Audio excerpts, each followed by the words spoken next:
queens of commerce as well. You know, we have far too big a country, far too big a government, but far too big a country to have one government attempting to rule this vast region. Do you think there's any chance of a breakup of the U.S. in this sort of revolutionary situation? Yeah, absolutely there is. These secessionist movements are real, and we think they're going to continue. So there is some hope.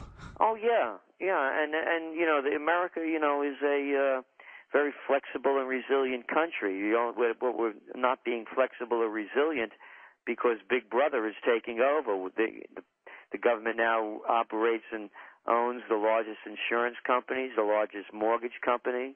They're going to be owning a piece of the auto industry.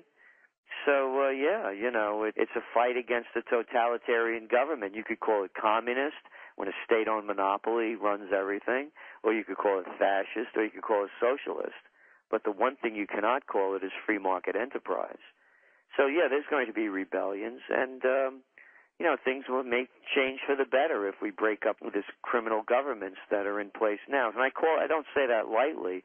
You know, the war in Iraq is being fought for false reasons. Whether or not they knew it was false is an academic question.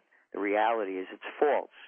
So under the moral code that I was raised in my religion as a Catholic, you know, killing people, innocent people, for fake reasons is a crime, as is robbing people blind, as they're doing now with these bailouts and other types of criminal activities that are just stealing. So until that system changes, nothing will change. Well, certainly while Saddam Hussein was a bad guy, I'm sure, but he didn't kill 1 million people like George Bush has done, 1 million innocent civilians just in his war in Iraq. Again, it had nothing to do, remember, there was no weapons of mass destruction or ties to al-Qaeda, the two reasons we were given to go to war.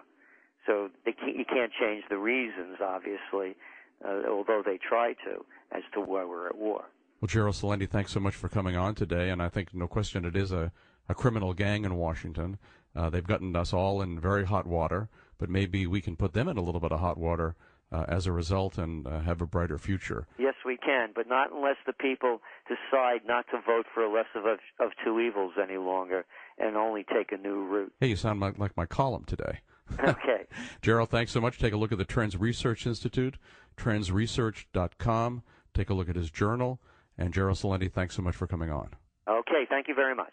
You've been listening to The Lew Rockwell Show, produced by LewRockwell.com, the best-read libertarian website in the world. Thanks for listening.